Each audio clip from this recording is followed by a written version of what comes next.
Pod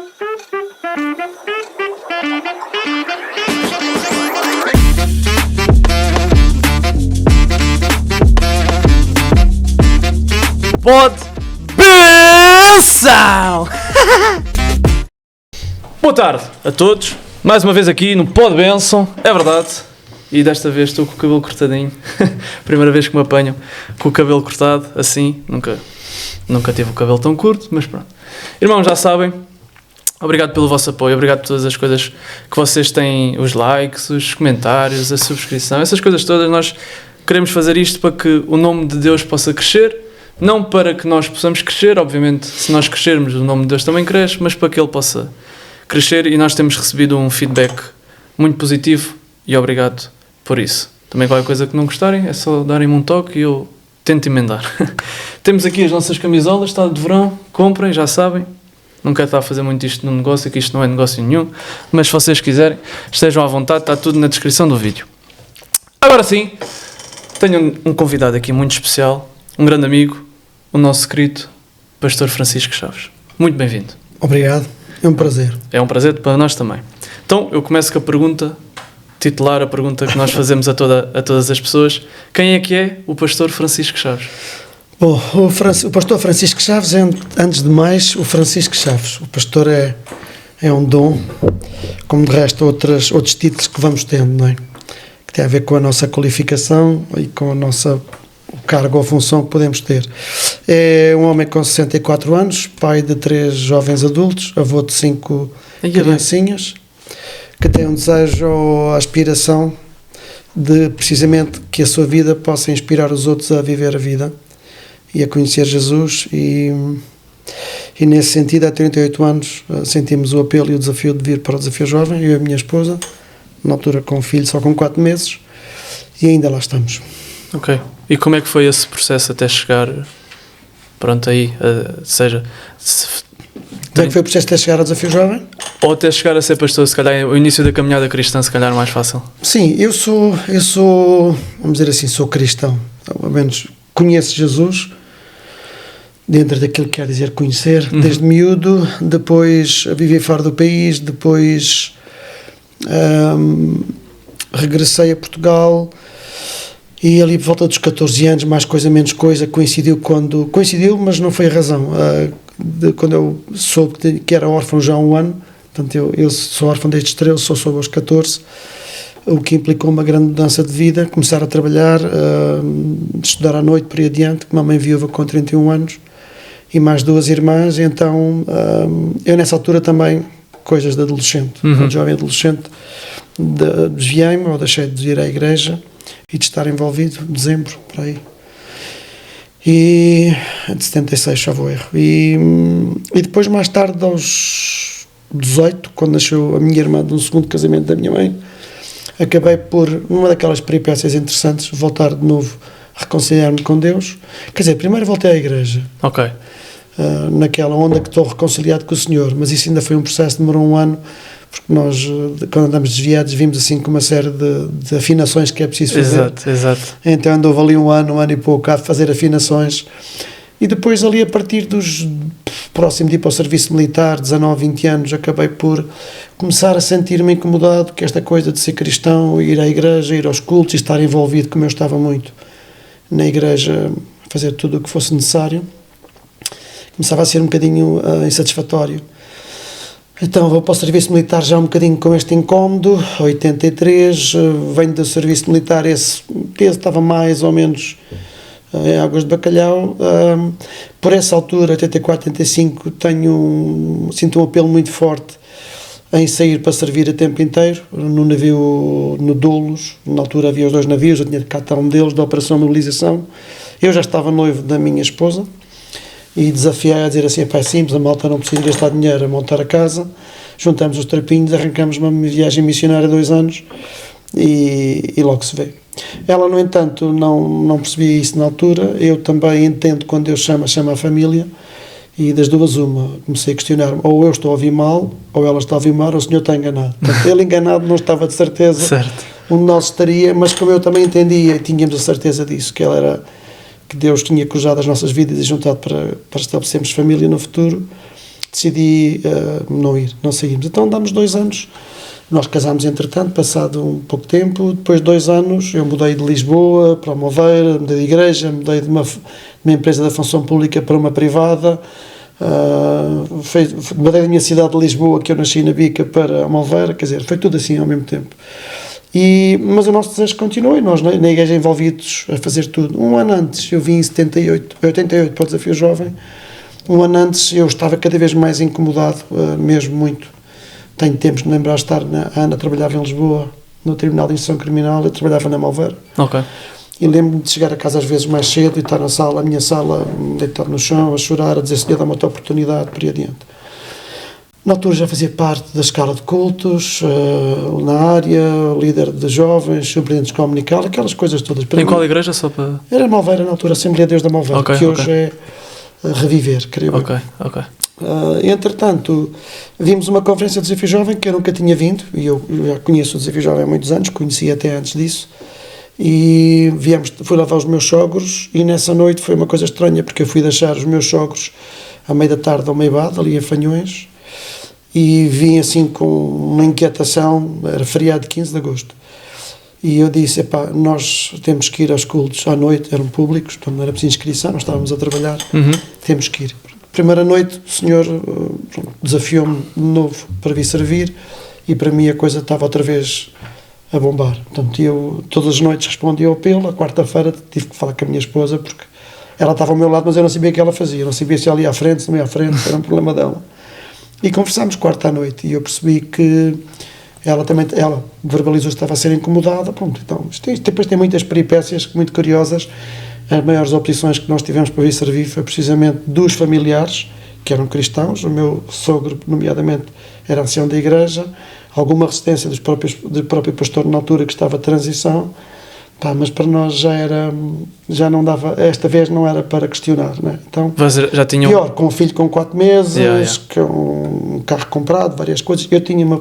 Eu era quadro médio de uma empresa, adjunto do diretor Fabril, tinha muita responsabilidade e tinha algum equipamento que só eu é que manejava, pronto, enfim. Mas eu estava convicto, aquilo não havia volta a dar, tinha que ser. Ou seja, humanamente falando, se havia altura em que o Senhor nos havia desafiado para servir, aquela era a pior altura de todas. A primeira tinha sido mais fixe. Mas aí lá está, tu na primeira não aceitaste? Não obedeci, para a minha esposa dissesse assim, bora, estamos nessa, tinham ido. E eu hoje olho para trás, creio que às vezes nós temos impressões não são exatamente de Deus, não é? No fundo, nós muitas vezes movemos por necessidade. Ao longo destes anos, no Desafio Jovem, eu tenho viajado muito. Mesmo antes de ser, eu sou desde 2012 presidente do Desafio Jovem, mas antes disso eu fiz tudo e já viajei em vários pontos, já vivi em vários pontos do país. A trabalhar para o Desafio Jovem. E viajava com alguma frequência para a Europa, e não só, para também dar formação no âmbito do Desafio Jovem a outros desafios jovens da Europa. Eu, quando vinha de alguns países que estavam a começar, que é uma coisa que eu gosto, eu vinha de lá sempre do género, eu chegava, era a Fanhões, falava com o pastor João, e eu arrancava, era já para este país, para vir servir para aqui. Aprendi ao fim de 2, 3 viagens, de que nós temos de ter cuidado, porque senão somos mais movidos, o nosso drive é mais pelo impulso, pelo apego a uma necessidade, é uma coisa que gostamos muito de fazer, mais do que aquilo que Deus quer. E não quer dizer que na altura não seria um misto das duas coisas, não é? Então, Deus dirigiu assim a nossa vida e não estamos arrependidos, porque tem sido muito intensa estes anos. Eu acabei por nunca estudar formalmente no Instituto Bíblico, não é? O meu dom pastoral é reconhecido passado muitos anos, uns 6 ou 7 anos, fruto daquilo que foi sendo o fruto que a minha vida dava, não é? Aquilo que eu manifestava em termos de cuidado, e na altura a igreja que eu estava a congregar entendeu reconhecer o meu dom pastoral, não é? Pelo fruto que a minha vida manifestava, e então fui consagrado nessa altura, 99, 97, por aí. Mas aí já eu tinha estado uns quantos anos em Fanhões, tinha ido para Salvaterra de Magos para dirigir o centro feminino durante 6 anos, tinha ido para o norte, para Cogujães, começar o centro do Desafio Jovem de Raiz, que nunca cheguei a estrear. Portanto, eu quando estava a terminar, o Senhor voltou a contender connosco, fruto de uma estruturação do Desafio Jovem. Eu voltei de novo cá para baixo, para Fanhões, para fazer uma coisa estranha, contrária ao dom pastoral, que era gerir a nossa área de serviço, todas as oficinas que nós tínhamos, fruto da minha experiência anterior, fazer a gestão de tudo isso como forma de gerar recursos para o Ministério. Quantas oficinas, mais ou menos? Na altura tínhamos muitos, tínhamos a carpintaria, serralharia, alumínios, artesanato, gráfica, mecânica, por aí, lavandaria, 6 ou 7. Ia fazer serviço para fora e para nós, portanto. Mas eu sabia que era um tempo, era temporal mesmo, era temporário, perdão. E na altura viemos, obedecemos a isso, porque tínhamos de estar lá 2 anos e ainda hoje esperava estar no Porto, eu gostava de viver lá. Não é bem no Porto, é ali a 30 km. E viemos para baixo e decidimos, pronto. E aqui, depois mais tarde, eu, passado 2 anos, deixo de assumir responsabilidades na área dos serviços e na área mais profissional, assumo tudo o que era a intervenção social do Desafio Jovem, ou seja, cafés convívio, ruas, hospitais, prisões, prevenções nas escolas. Nível nacional. Nacional, né? sim, já coordenava sobretudo os cafés convívio. Uma equipa muito grande, a Operação Josué também, na altura que era a equipa de voluntários que nós tínhamos residente. É nessa altura também que eu começo a estudar, volto a estudar, portanto aos 41 anos, no Ministério, a trabalhar e a estudar à noite. E pronto, e aí sim, estava outra vez mais dedicado às pessoas, depois dirigi o Centro de Acolhimento de Alcântara para sem-abrigo ali em Alcântara, durante 2 anos, que era um projeto, um concurso que a Câmara de Lisboa lançou em parceria com o antigo IDT, que era o organismo que tutelava as dependências.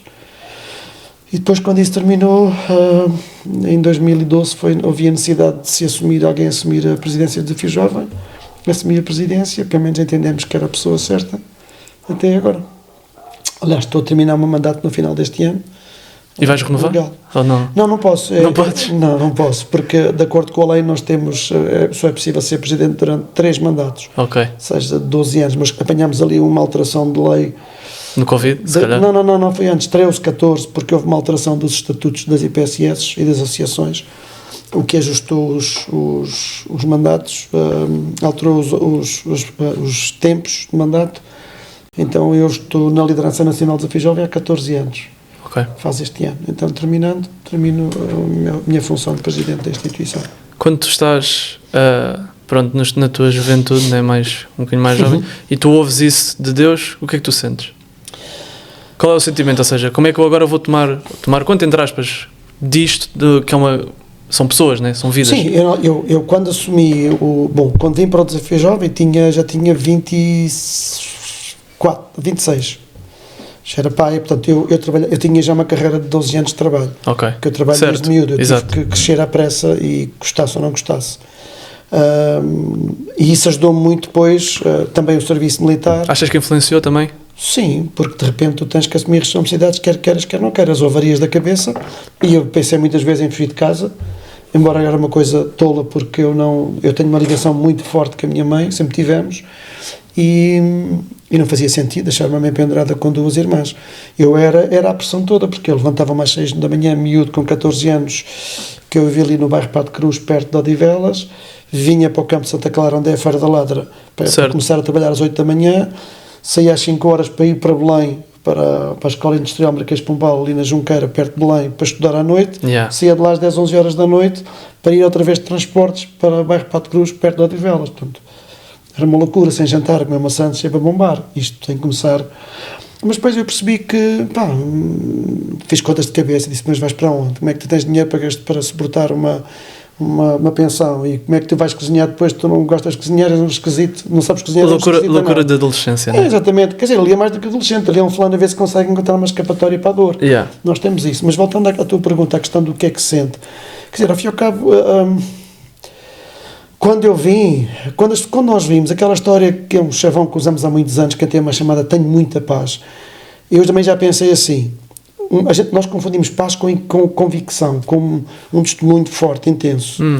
Porque eu, quando começava a pensar servir, eu estava entusiasmadíssimo, queria que a minha vida influenciasse outros, mas depois quando tu chegas, tu percebes as tuas insuficiências. Não é tão fácil quanto parece. Porque nós temos aquela vou-lhe chamar presunção.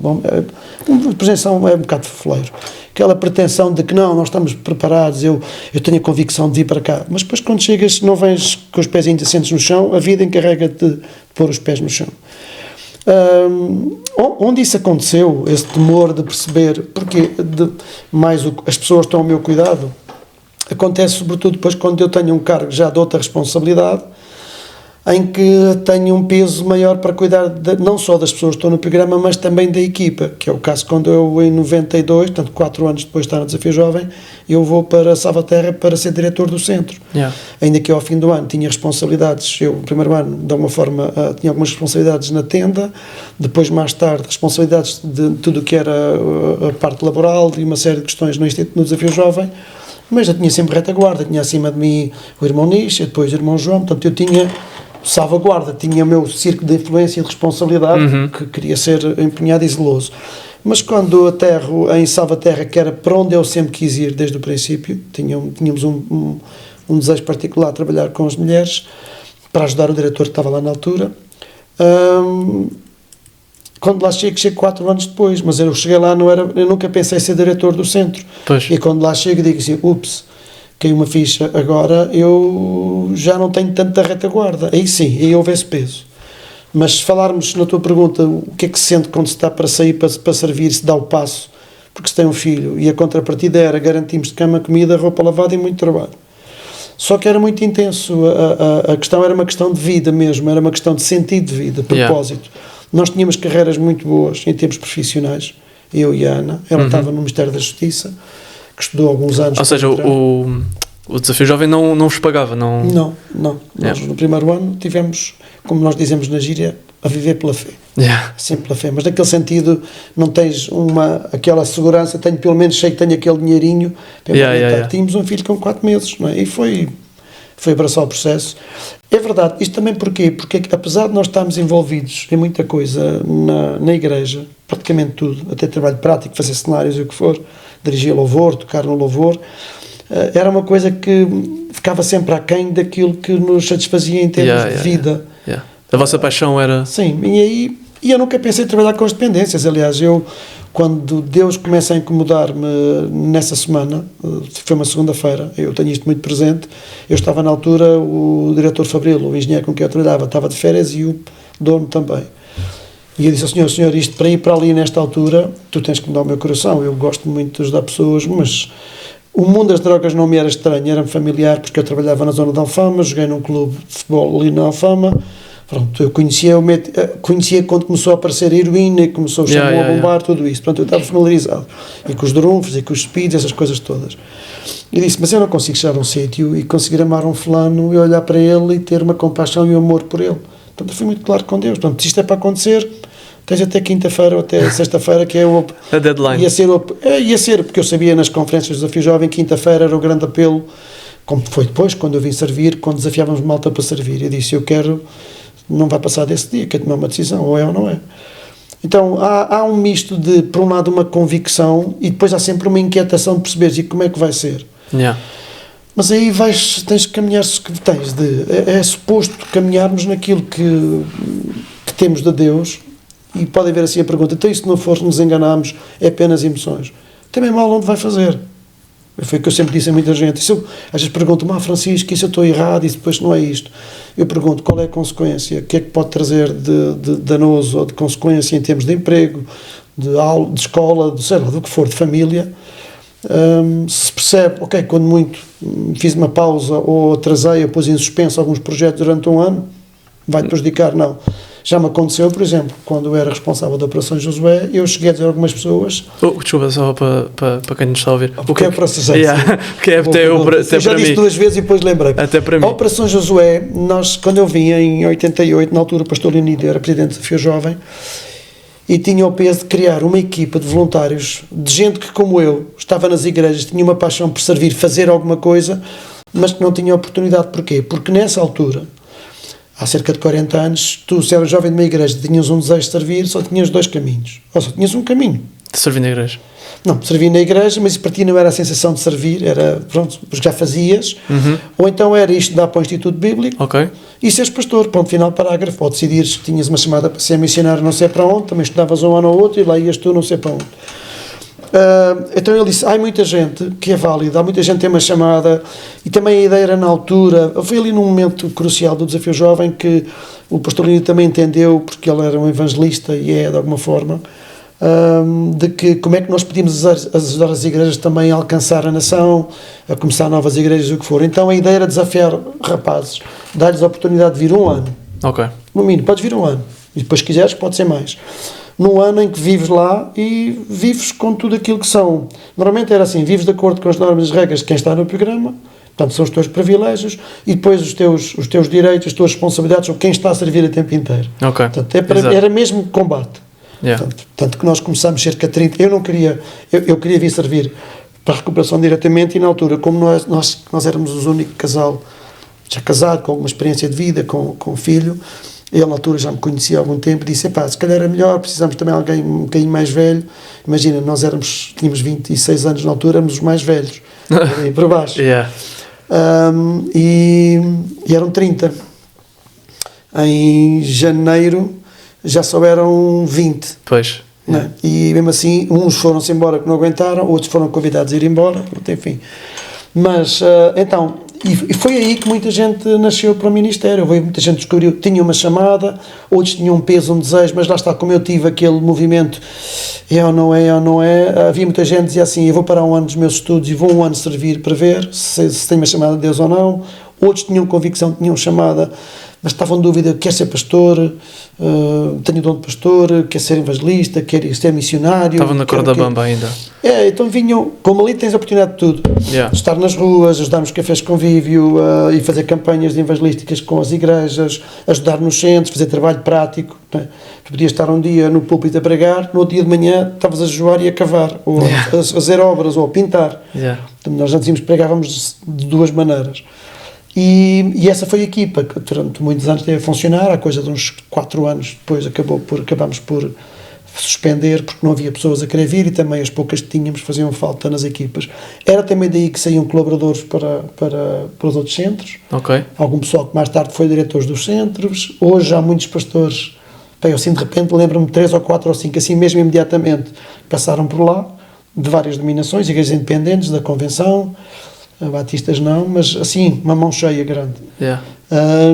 E depois a gente esteve connosco um tempo, e ao fim de 2, 3 anos disseram, eu tenho uma impressão de Deus para ir servir a tempo inteiro e pastorear uma igreja, ou vou estudar, quero ir para o instituto e para uma igreja, pronto. Outros acabaram de ficar com um desafio jovem sempre, né? O caso da Maria José, esposa do Tony, veio para a Operação Josué, passado uns meses nós temos chegado, e lá ficou, e depois da Operação Josué que o Tony foram dirigir vários centros, ainda continua a treinar no desafio jovem.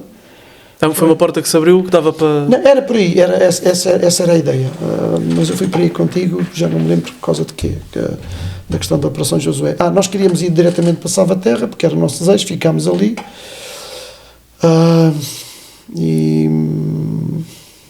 bom, perdemos. Mas siga, estás a ter mais perguntas de certeza. Não, mas sim, mas estamos bem, estou a gostar bastante. Acho que é engraçado isso que estás a dizer, que, ou seja, é uma vida muito corrida, né? É sempre a andar, sim, sempre a andar, sim, sempre a andar. Como é que tu consegues, ou seja, tu eras casado, né? Como é que consegues dar tempo à família, dar tempo... Sou, olha lá. Exato, claro. Como é que conseguias dar tempo à família, como é que conseguias dar tempo às pessoas, como é que conseguias dar tempo aos filhos e... Sendo muito desequilibrado, que fui durante muitos anos, não dava tempo de jeito, ponto. Ok. Né? Ok. Qual era a vantagem e a desvantagem? A vantagem é que nós vivíamos lá, juntos. Ok. Portanto, eu saía do escritório, do meu espaço, que seria a sala partilhada com outros conselheiros, e eu vivia a 50 metros, ou vivia a 100 metros de casa. Não é? Os miúdos estavam no infantário, por exemplo, quando estávamos em Salvaterra, os filhos iam para o infantário em Salvaterra, que é 1 km, tínhamos pôr de carro, vínhamos, quando chegavam estavam na quinta a brincar com o resto do pessoal. O meu escritório, o meu gabinete era 70 metros de casa, portanto, às vezes eu parava o que estava a fazer, ia à casa, nós temos alguma disciplina pessoal, okay, ou tínhamos ao nível da família. Também tinhas igreja, né? Tipo, tinha quando viajava para as igrejas, tinha uma igreja local, Yeah. que ia pelo menos uma vez por mês, tentava ir pelo menos na ceia, e depois à medida que ganhamos mais responsabilidade, e aos convites, e Bom, e no fundo, à medida que Deus vai guiando a nossa vida, as solicitações são maiores e acabamos por estamos a cumprir o nosso ministério, o nosso desafio jovem, a vida, e acabamos muitas vezes eu ia à igreja 3 em 3 meses, a 4 em 4 meses, à minha igreja local. A maior parte das vezes era nas igrejas dos outros. Exato. Os filhos iam sempre connosco, pronto, por onde nós andávamos.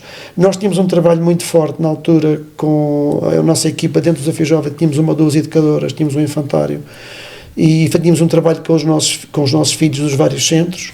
Nós estávamos só na altura na Grande Lisboa, Sintra, Castanheira e Salvaterra e Fanhões, precisamente porque percebíamos a lacuna muitas vezes, os diretores dos centros terem que andar a viajar e os meninos poderem estar a ter algum ensino, algum acompanhamento. Mas nós procurávamos aquilo que era o cuidado dos filhos e as rotinas serem salvaguardadas, não é? Okay. Quando eu digo desequilibrado é porque eu sempre fui muito intenso a fazer as coisas, para mim, para servir e para ser responsável, é para servir e ser responsável, ponto. A vida vai-nos ensinando depois que há um equilíbrio que é preciso garantir, até por causa da nossa saúde mental, e não só. E nós também temos uma carcaça que precisa de ser bem cuidada, senão isto depois corre mal. Então, mas os filhos sempre foi uma coisa que nós procuramos. As refeições para nós sempre foram sagradas. Lá em casa, a mesa sempre foi o nosso altar. Ok. É curioso que é uma área que eu gosto muito e eu percebo que Deus nos tem usado mais ultimamente, que é a parentalidade, a educação e os casais. A família é uma coisa que me é muito cara. É onde tenho tido mais convites nos últimos 5 anos, precisamente para os retiros de casais, para acompanhamento de casais, para a formação de pais, por aí adiante. Agora já levo alguns dos meus filhos, sobretudo do meio, o Simão, para muitas vezes estarmos a falar com os pais e ouvirem o filho de alguém que serve a Deus e, sobretudo, cresceu num contexto muito estranho, não é? Invulgar, vamos dizer assim.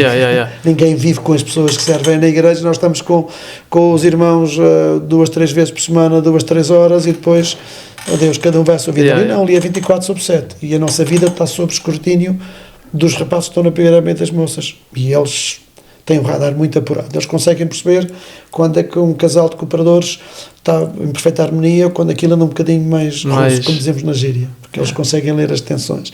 Mas então, para nós era muitas vezes eu saía do escritório, ia dar banho aos meus filhos, jantávamos juntos e se tivesse coisas para fazer eu voltava para o escritório, a Ana depois deitava os meninos, mas isso era sagrado para nós. A refeição. Ainda a Catarina, que é a minha filha mais nova, faz para a semana 32, lembro dela estar a estudar, nós já não gostávamos de comer muito tarde. O Simão ainda estava em casa, mas já andava nas músicas e sempre a bombar. E nós às vezes parávamos até às 9 e tal da noite para jantar com ela, porque para nós sempre foi assim, todos os que estiverem em casa, depois de começarem a sair de casarem, os que estavam ainda em casa era assim, se não tem uma atividade profissional, não está ocupado, é para comer. É para comermos juntos. Na mesa para nós sempre foi, ainda hoje é. Quando temos os filhos todos e os netos, já é uma grande algazarra, que somos 11 ou 12.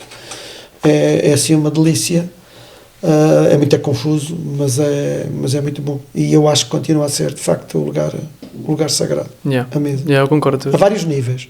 Em casa, no lar, por muitas razões, e depois no dia-a-dia na vida, os encontros. E a mesa não falamos necessariamente de peça mobiliária, é o encontro. Estar com as pessoas, o repartir a vida, o caminhar junto com alguém, encontramos alguém que vai sendo vulnerável. Perguntas, Francisco Foz, fantástico, sempre pensaste assim? Não. Estas coisas vêm depois com a maturidade, com a vida, porque ao princípio para mim era é para servir, há 1001 coisas para fazer, sempre a abrir. Era sempre a correr, E depois eu tenho um defeito, que às vezes pode ser uma virtude, ou durante muitos anos considerei uma virtude, nos últimos anos uma fragilidade, ser multifocal, polivalente, como nós dizemos, de fazer muitas coisas com as mãos, de prestar atenção a 1001 coisas ao mesmo tempo, e isso é muito giro, é muito bom. Um certo período da vida depois é cansativo, é atrofiante. Então isso facilitava esse desequilíbrio.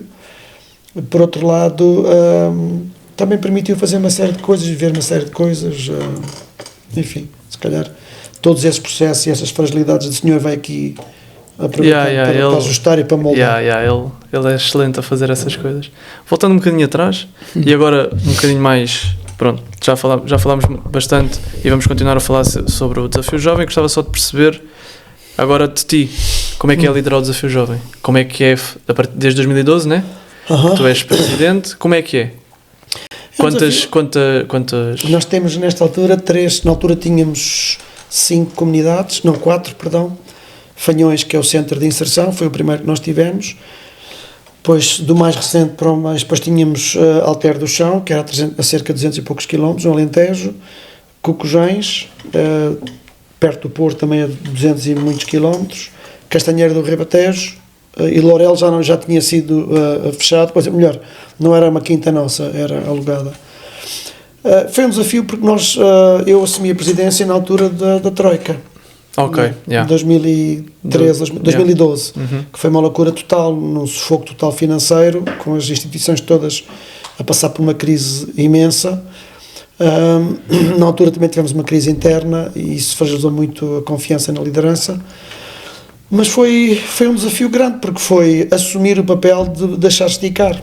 Não é? O meu estilo de liderança é muito consensual, agregadora, pacificadora, o que às vezes numa organização com muita gente carece ou demanda de às vezes muita assertividade e de muitos murros na mesa. Às vezes um e esse mais não é bruto. muito o meu estilo, não é? Pronto. Que tem muitas coisas boas e pode ter sido útil e bom durante muito tempo, mas depois, a dada altura, pode não ser o mais adequado. Mas depois tens outra coisa que é o desafio de liderar, sobretudo equipas grandes, e equipas que já estão a funcionar e a trabalhar juntas há muito tempo, né, e já passaram muita coisa juntos. Nós conseguimos conciliar os interesses e os percursos pessoais de cada um, né? Depois, quando são marido e mulher, família, a nível familiar, com aquilo que são os interesses e a missão, os objetivos da própria organização, que muitas vezes tem ali pontos de fricção que nem sempre são conciliados. Depois nós temos uma outra coisa, que é nós começamos com o Ministério e depois, fruto do desenvolvimento do trabalho e das alterações da própria lei, o Desafio Jovem foi tendo cada vez mais um caráter institucional, porque de facto tem o estatuto IPSS que não tinha inicialmente, era um Ministério puro e duro, os colaboradores eram obreiros do Desafio Jovem. Ninguém tinha ministério reconhecido. Podia ser o pastor mais espetacular que existia nesta rua e no outro lado, mas era a perspectiva. Mas à medida que depois as dependências também são reguladas ao nível legislativo no país, para quem quer intervir ao nível das drogas, também, e se quer ter reconhecimento oficial, precisa de corresponder a uma série de requisitos. Vocês tinham ajuda do Estado? Ou não, nós não tínhamos nem temos ainda hoje. Eu já te explico, que às vezes é uma ideia errada que as pessoas têm, mas recebemos dinheiro do Estado. Já te explico como. Já explico. O que acontece? Então, para tu poderes ser reconhecido como uma instituição credível, que isto também eu acho que devíamos tê-lo enquanto cristãos, alguém que devia primar por isso pela excelência. E depois com isso também permitia teres retorno. Porquê? Porque até 91 o Desafio Jovem não recebia um tostão de qualquer pessoa que vinha fazer o programa. Mas depois, isto é coisas que muitas vezes as pessoas não sabem e hoje olham, o Desafio Jovem é a mesma coisa. Só que na altura nós tínhamos questões complicadas, que era assim, não tínhamos condições de pagar um sustento aos colaboradores. Às vezes orávamos para saber o que era o almoço. Mas nós tínhamos pessoas no programa que pediam roupa aos pais e outras coisas do género. Estamos a falar dos finais de 80 e a década de 90, que foi uma loucura, mas que, se preciso, gastavam, diziam não. Na altura não compravam cá roupa na Feira do Relógio ou na Feira de Carcavelos. Queriam roupa de marca. E, à altura, era capaz uma família de gastar 30 contos com os filhos no programa, mas para o Desafio Jovem, como era gratuito, o que eles davam era, como diz Jorge Jesus, bola, zero. E muita gente, o próprio governo e muitas outras pessoas à volta, assim, pá, isto não é saudável, porque as pessoas acabam por não valorizar os vossos esforços. Tem tudo dado no... Foi uma época e tinha o seu tempo. Quando a instituição é finalmente reconhecida, fruto do seu fruto, porque até aí durou uns anos a ser reconhecida, porque é só Jesus, porque a terapia é Jesus e porque é o discipulado e ler a Bíblia. Mas é muito mais que isso, não é? Lá não há nenhum técnicos, exatamente. Na altura, então, foi quando nós criámos o nosso corpo técnico, com o psiquiatra, o professor João Paulo, que é psiquiatra, cristão, todos cristãos. A doutora Clara Pinheiro, que já faleceu há muitos anos, outras duas psicólogas, ou seja, e de repente tivemos que criar essa equipa que... Queríamos cristãos porque para precisamente enriquecer o trabalho que fazíamos, as outras dimensões, a biológica e a psicológica, mas a espiritual, digamos, era complementada por aqueles que vinham servir e eram os discipuladores ou os pastores, ou os que tinham algum dom para isso. E é nessa altura que é reconhecido, e é nessa altura que o Governo diz assim, as instituições que cumpram estes requisitos e tenham um programa estruturado, credível, saudável, nós queremos ajudar as pessoas que vão para lá fazer o programa a pagarem o tratamento delas. O próprio Governo estabeleceu um valor para as instituições pagarem. nós podíamos abdicar, mas decidimos fazer esse caminho, custou-nos muito ao princípio, nós até nem cumprimos exatamente tudo que o Governo exigia, porque eles exigiam uma entrada e depois as mensalidades, nós na altura até baixámos um bocado a entrada porque achávamos que era muito violento para as pessoas, mas a verdade é que as coisas foram andando e foi isso que permitiu muito o Desafio Jovem começar a criar o quê? Melhores condições em termos dos edifícios, da estrutura que nós tínhamos, melhores condições de alimentação, ter pessoas mais capacitadas, poder ter os técnicos, porque vinha muitas pessoas ao longo dos anos, começaram a vir cada vez mais com problemas de saúde mental, de saúde física, e que um pastor, por muito conhecimento que tenha, muita cultura geral e por muito que leia sobre questões médicas, não tem informação médica, nem informação psicológica, pode ter muita formação a nível do aconselhamento pastoral, que tem muitos princípios da psicologia, então isso fez falta e o nosso desafio foi conciliar estas coisas e trazer a instituição onde está. Então, ainda hoje nós não recebemos, não somos nós que recebemos, as pessoas têm que pagar o tratamento. Então o Governo diz assim, esta pessoa não tem recursos financeiros, não pode. É como se tu te fosses internado no hospital, nós não sabemos isso. Alguém paga o nosso internamento quando vamos fazer uma cirurgia, certo, que é o Ministério da Saúde, certo. E muitas vezes nós pagamos 20% disso, supostamente, ou deveríamos pagar. E há alguns procedimentos que pagamos, as taxas moderadoras são um exemplo disso. É o que acontece, as pessoas têm que pagar 20%. Okay. Se elas não tiverem dinheiro, porque estão na rua, são sem abrigo, ou as famílias são muito pobres, é a Segurança Social que lhes vai suportar esses 20%. Portanto, se nós tivermos as camas vazias, nós recebemos zero. Se tiver as camas ocupadas, recebemos por cada noite que a cama está ocupada. Nem é um mês, é à noite. Portanto, a pessoa, se tiver 3 dias, é 3 dias que recebemos, não é um mês. Se tiver 15 dias, é 15 dias. Pronto, então, e as coisas mudaram muito nos últimos anos.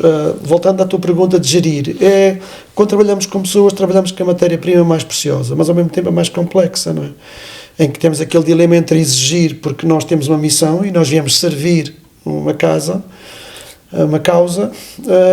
mas depois também não podemos desconsiderar aquilo que são as necessidades das pessoas, não é? E depois, ao longo dos anos, há pessoas que vão perdendo a sua perspectiva, não é? Vieram com fogo, uma perspectiva, mas depois vieram sozinhos, depois casaram, depois tiveram filhos, e quando tu casas e tens filhos, a tua perspectiva de futuro ajusta muito, porque até aqui vêm sozinhos, preocupas-te, também se não der eu arranco, mas depois dizem, e agora o meu filho? E agora como é que é o futuro dele? Como é que é o nosso futuro quando formos mais velhos? E como é que vamos garantir a nossa reforma? E como é que vamos? Pronto, por isso que ao longo dos anos nós já tivemos muitas pessoas que vieram servir connosco e muitas que já saíram, não é? Se não tivéssemos todos ainda, não cabíamos todos, ou então não tínhamos espaço para os receber, os que vieram, e já estávamos todos muito cotas. Eu sou dos mais velhos, talvez, nesta altura. Temos só 2 pessoas mais velhas que eu, acho eu. É um desafio. Mas é o desafio jovem. Quer dizer, agora é mais sénior, porque a média de idade do nosso pessoal tem 45 anos. Mas, por exemplo, mas estica-te, não é? Ajudou a crescer, ajudou a amadurecer. Eu não sou a mesma pessoa hoje, passados estes anos, não é? A vários níveis. Há várias dificuldades, várias coisas que aconteceram que...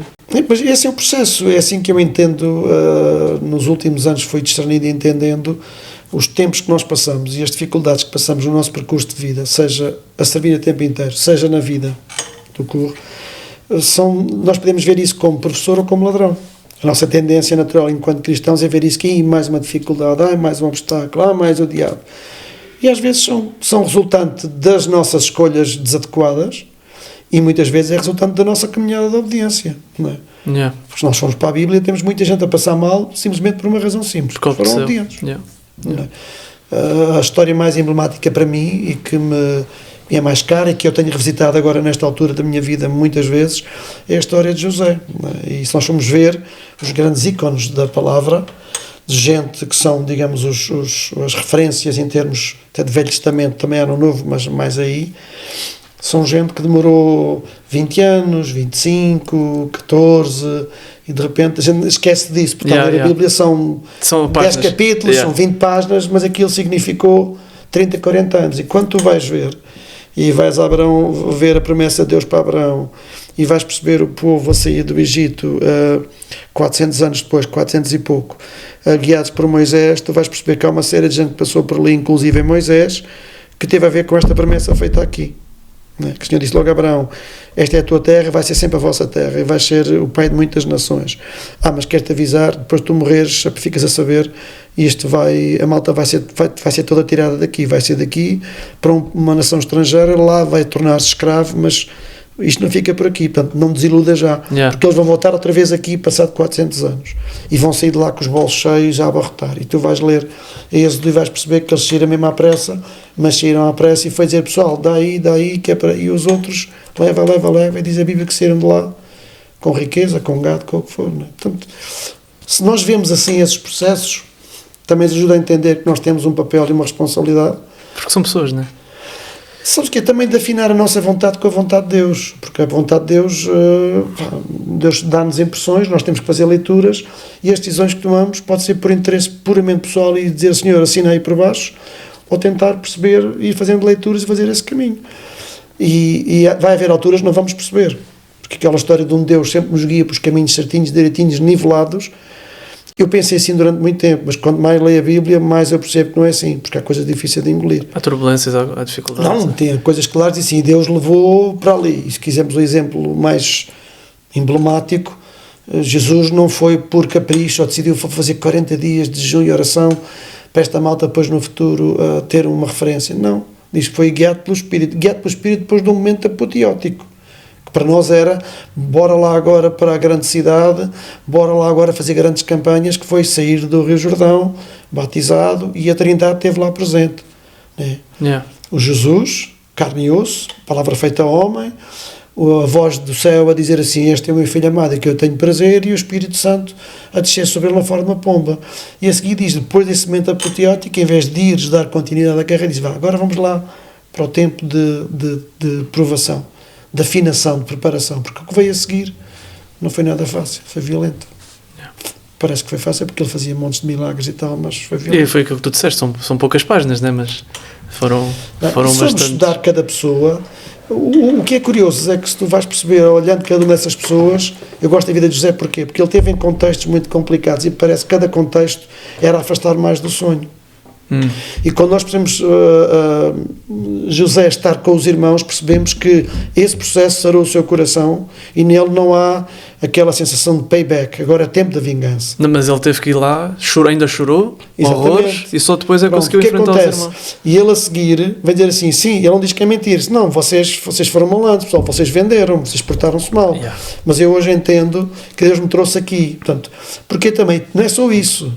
É que, se vamos ler antes, quando José vem interpretar os sonhos, começa logo por dizer assim: Faraó, então dizem-me, tu interpretas sonhos, que és um fulano que acertas sempre. Diz: não, rei, vamos lá pôr isto no seu sítio, não sou eu, isto é Deus, é que me revela. Portanto, não queres grandes expectativas, eu sou uma pessoa, e é preciso muita humildade e muita maturidade, estar mais ou menos bem arrumado depois de tudo que se passou. Fui vendido pelos meus irmãos, estou a bombar e estou a ser reconhecido, a mulher quer dormir comigo, eu sou fiel, estás a ver a obediência, sou fiel e verdadeiro, grande injustiça, vou para a prisão, e na prisão volto a ser um fulano muito aporreiro, preocupo-me com os outros reclusos, ao ponto de lhes interpretar os sonhos, e digo: pá, lembra-te de mim, agora vê lá. E o outro esqueceu-se de mim completamente. E quando eu chego, esta é a primeira etapa, e a seguir, o rei, depois de ele explicar tudo, e diz: então o que é que vamos fazer? E ele dar a sugestão, o plano. O rei vira-se para os sábios. É bom não esquecer que o Egito era uma das nações das maiores. Pá, na altura era o Estados Unidos de hoje elevado à potência de 10 ou 20 em termos de ciência, do que for. Basta só ver os sinais e as prodígios que também fizeram os magos do faraó quando Moisés chegou lá e atirou a vara, eles também atiraram, e por aí adiante. E quando foi da água transformada em sangue, eles também fizeram várias coisas. E quando ele diz assim, e é interessante ouvir o faraó dizer assim, e virar-se para a corte dele, dos cientistas, todos dizem: pessoal, será que nós vamos encontrar alguém mais capaz? E é bom não esquecer que ele 17, ali devia ter, era mais 7, 9, 27, ele devia ter ali uns 25 anos, pouco mais. Será que nós encontramos alguém mais capaz do que este fulano para dirigir esta nação? Para fazer cumprir este plano? Isto é uma loucura. Porquê? Porque alguns de nós, há muitos, dizem: graças a Deus, finalmente o Senhor colocou-me aqui. E eu punha-me em bicos de pés. E eu ia fazer o quê? Usurpar e aproveitar da minha autoridade, do meu poder. Há muitos anos um homem disse-me uma coisa muito curiosa, e eu nunca mais esqueci.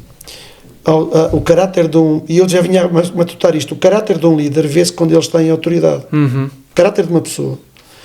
Porque quando tu estás a depender de alguém, tu mais ou menos ajustas, nós temos uma tendência natural para a autopreservação e para a autoadaptação.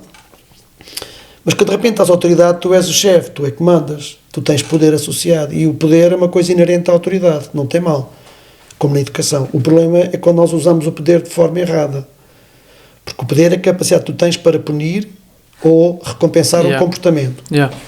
Por isso é que os pais se baralham, porque acham que vão ser sempre assim. Os filhos, quando têm 17, 18, 19, dizem, meus amigos, adeusinho, pai, ainda estou para aturar. Ou, portanto, isto são outros 500. Mas, neste caso da liderança, o que acontece? É aí que tu vês qual é a liderança que quer servir, que se quer usar o que for.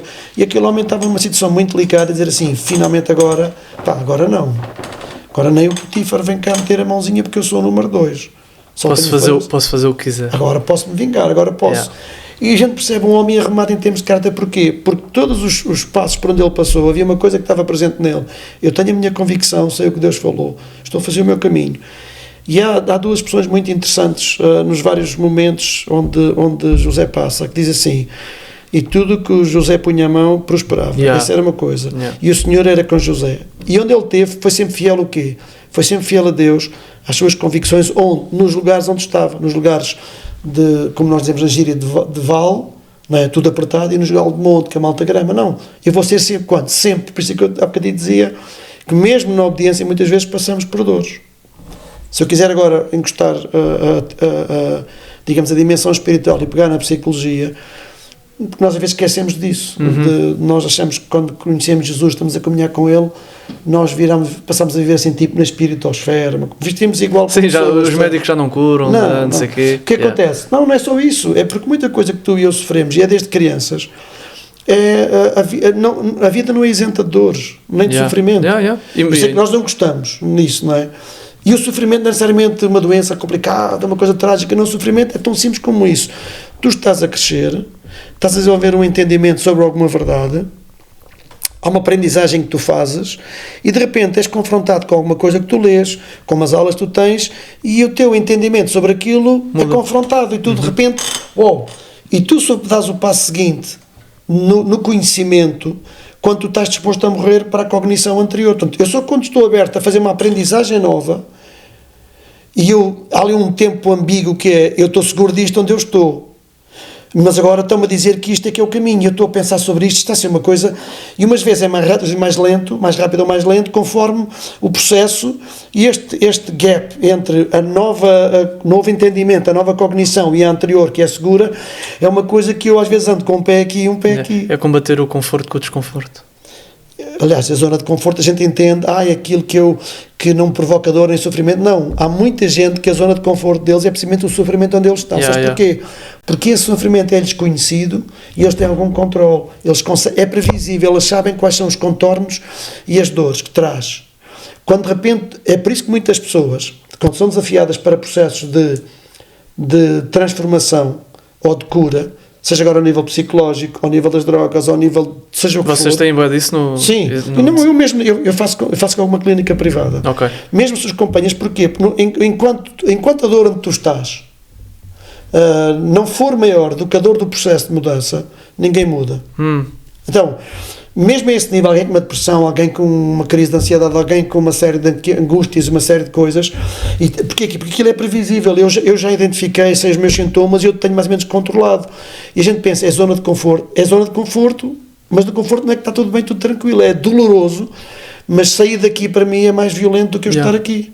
Porque muitas vezes sair, dar o passo, dizer o seguinte, eu tenho que sair daqui, eu tenho que fazer uma coisa com a minha vida, eu não posso estar agora pendurado, fechado em casa, quer dizer, eu não quero ver ninguém, eu não sei, isto é doloroso, mas é-me seguro para mim.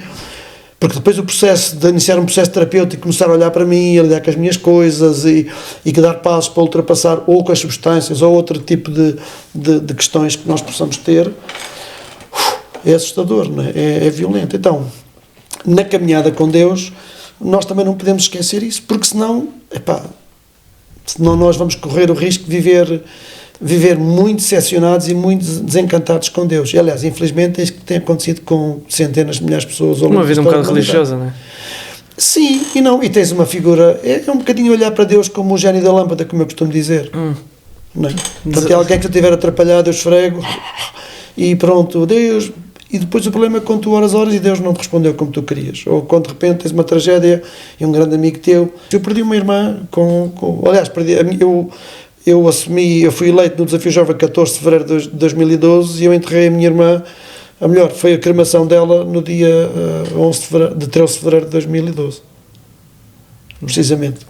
A irmã mais velha, que eu sou o único rapaz do primeiro casamento. Então, como é que explicas isso? Não explicas. Como é que explicas um pastor de repente ser assassinado ou ter... Não explicamos, quer dizer...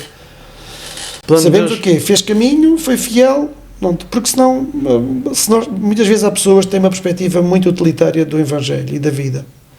E da relação com Deus, não é? Portanto, a cruz para mim tem uma perspectiva utilitária. Muita gente quer, isso traz-me uma vida melhor, vou ser a melhor pessoa, provisão garantida e proteção garantida. E depois, quando Deus não faz como nós esperamos e tem caminhos que são misteriosos, porque é o que diz a palavra, há mistérios que pertencem ao Senhor e o que Ele entende revelar, revela, nós começamos a patinar. Eu estou a dizer isto, estou a pensar assim, quem vai ouvir deve pensar que eu sou maluco e faz bem, porque eu não sou muito bom da cabeça, é verdade, mas eu há 20 anos, se me ouvisse dizer o que estou a dizer hoje, ou se estivesse aí, pensaria assim, foge, eu nunca mais vou convidar este plano para vir aqui. Porque eu hoje penso assim, mas há 20 anos teria dificuldade em pensar muitas coisas que eu quero. É o processo, não é? Como, por exemplo, esta coisa da vida cristã, eu não gosto desta expressão já banida do meu léxico há algum tempo. A vida. A minha caminhada enquanto discípulo, sim, eu percebo. Porque a vida cristã significa, então, quantas vidas é que tu tens? Tens duas. A minha vida cristã, tenho a secular. Não sei, a minha vida cristã. Está bem, então, mas tens outra vida? Qual é a outra vida que tu tens? Então, quando eu vou à escola, que eu estou a trabalhar, então, mas isso é a mesma vida. É a vida. Eu, quando sento uma pessoa em consultório, eu não estou lá para ser pastor. Eu acompanho algumas pessoas online. E a última delas, até há pouco tempo falei, fora de Portugal, perguntei.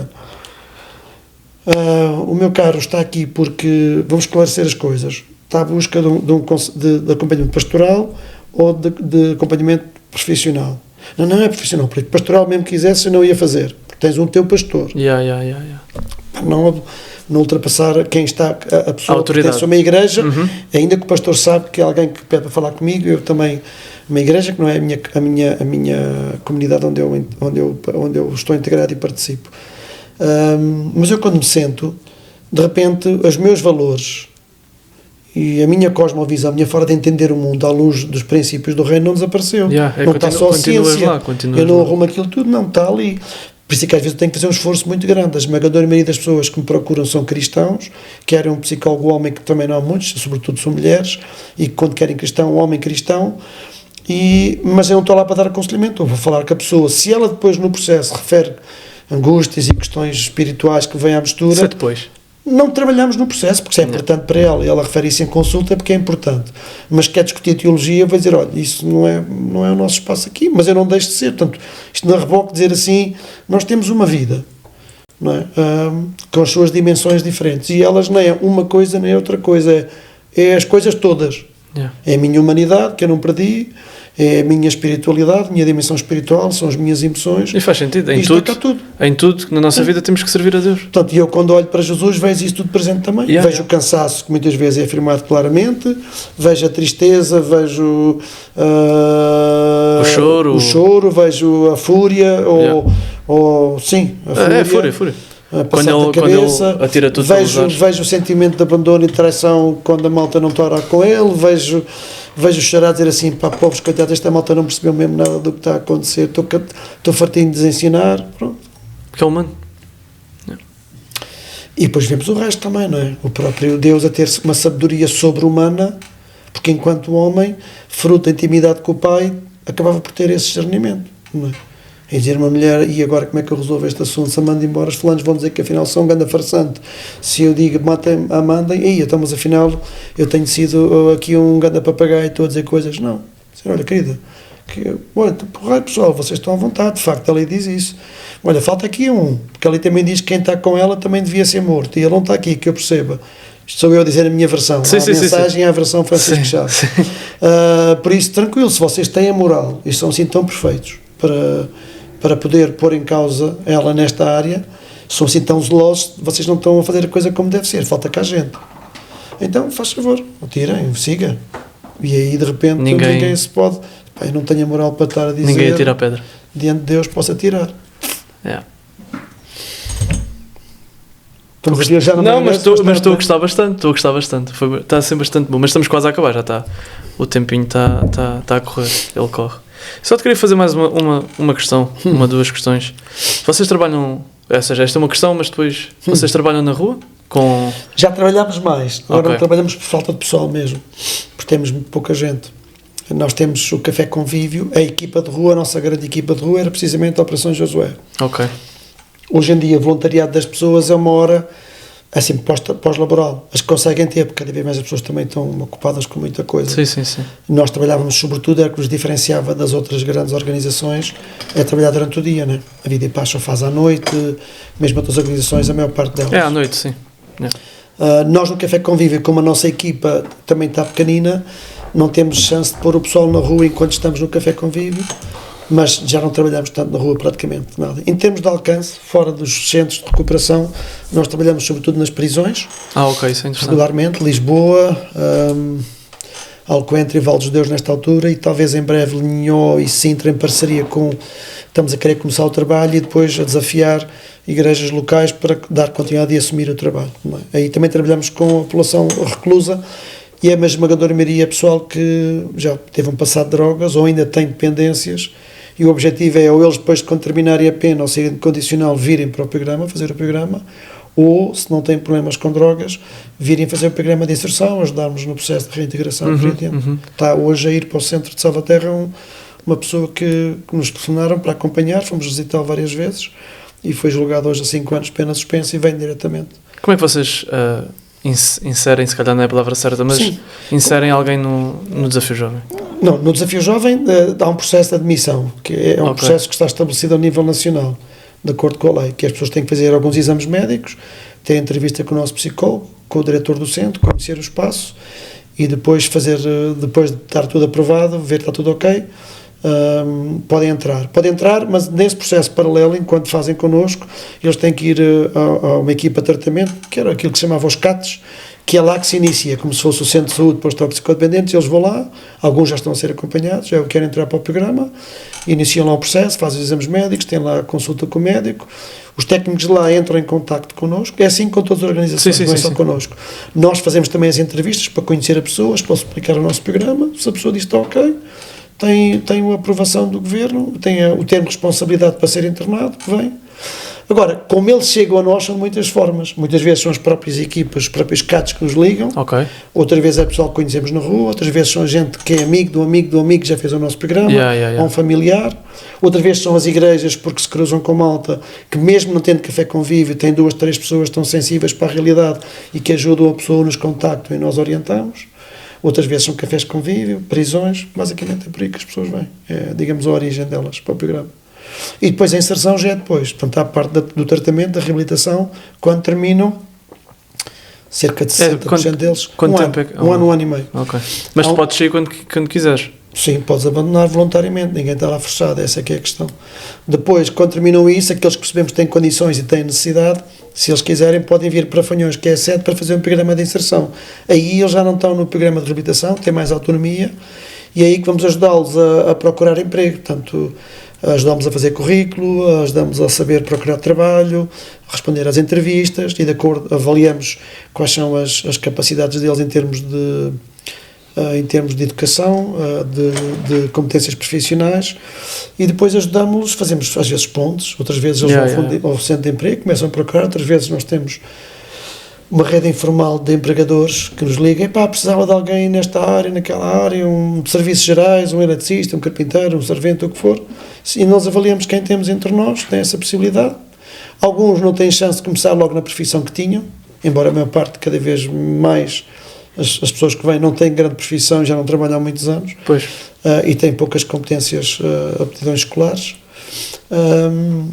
Alguns começam por uma coisa que surge e depois lá vão procurando melhor. Há vários impedimentos para... Não, sabes que a esse nível o pessoal, hoje em dia, cada vez mais os empregadores estão muito sensíveis a isso, estão abertos.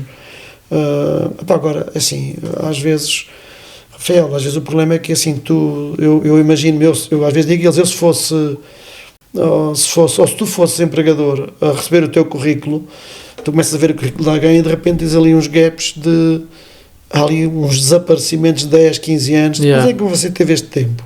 Desapareceu, deixou de existir, voltou a ressuscitar. De repente trabalhei acolá. Mas depois? 2012.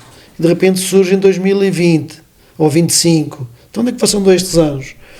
O estrangeiro não trabalhou. Vamos dizer, olha, eu tenho um problema assim, andei desorientado da vida, tive preso não sei quantos anos, o que for. Às vezes não é fácil ajudá-los a fazer um currículo. Há empresas que são sensíveis a isso. Porquê? Como sabem que eles estão a ser acompanhados, têm um certo conforto, sabem que estão connosco. Há outras que não. Esquece, não quero. Mas vai sendo muito poucos os casos. Agora, às vezes eles próprios têm uma ilusão, porque eles querem aquilo que a esmagadora das pessoas quer, que é o emprego, não é trabalho. Ou seja, ganhar bem, um emprego fixe que não se faça muito. Pois. E isso não existe. Isso e depois não é do género, não tenho grande... Tem que ir para jogadores da bola. Não tenho escolaridade, grande coisa de escolaridade. Às vezes nós temos pessoas que temos que estar um ano com eles, a conseguir trazê-los ali pelo menos para o 6º ano ou para o 9º, às vezes até com o RVCCs e por aí adiante. Nós temos um projeto de RVCC na comunidade em Salvaterra, ou seja, enquanto estão no programa estão a melhorar a escolaridade deles, para quando chegarem a Fanhões para ir trabalhar, não temos que andar a queimar 6 meses, 1 ano. Ok, yeah. Nós temos gente que andou 2, 3 anos a conseguir estudar para depois conseguir ter, porque hoje em dia o 9º ano já é muito difícil e mesmo que o 12º não é tudo. Então, nunca tiver a pressão definida. Eu quero o quê? Quero um trabalho mais ou menos leve, que não se trabalhe muito, não seja cansativo. E a diferença é que não se ganhe só o mínimo nacional, que isto também... e uma área fixe, porque aos fins de semana não se trabalha. E a gente diz assim, pessoal, isso não existe. Não existe. Tens que te abraçar àquilo que surgir agora, claro. Há coisas que nós procuramos salvaguardar, aquilo que são as competências da pessoa, a capacidade de lidar com certos contextos, e também salvaguardar tempo para ele poder descansar, tempo para ir à igreja ao domingo. Vocês ensinam a Bíblia? Ensinam... Sim, o programa tem um processo discipulado todos os dias de manhã culto. Eu estive a pregar hoje de manhã em Salvaterra de Magos. Todos os dias alguém que está escalado, quem está de serviço ou não, tem um culto. Nós temos um curso discipulado, o aconselhamento, os conselheiros, como nós chamamos, no fundo são os discipuladores, quem está a ajudar a pessoa na sua caminhada espiritual com Cristo, no processo de conhecimento. Depois temos o psicólogo que trata de outras dimensões, o psiquiatra que também dá apoio, a médica que trata de parte. Vários ministérios que ajudam. Os psicólogos, nós temos um psicólogo em cada centro residencial, a psiquiatra acompanha os 3, e a médica também acompanha, portanto não são pessoas que estão o tempo inteiro. Isso era um luxo, era impossível quase. Nenhum médico queria estar a trabalhar só ali. Claro. Tem mais que fazer. E nós tínhamos condições para pagar. É um mundo complexo, mas muito rico. Ok, uma boa frase. Fica já já fica na thumbnail. Um mundo complexo, mas muito rico. Que é isto também que as pessoas são, a matéria-prima mais preciosa que há à face da Terra, mas também, eu gosto da palavra complexa em vez de complicada. Complicada claro, claro. Tipo, este fulano, não, complexo. Nós somos mesmo. Tá bom, obrigado, pastor. Nada. Tenho só mais uma pergunta que é tipo alta definição. Depois, você vai acabar o cargo de presidente. Como é que se sente, passado estes anos todos? Cansado. Está respondido. Está respondido.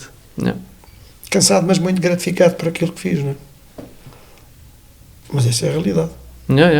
Mas já não volta lá? Não, é assim, isto é estranho o que eu te vou dizer, e isto é capaz de ter repercussões, mas também é público. Eu, deixando de ser presidente, isso não implica que eu saia do Desafio Jovem.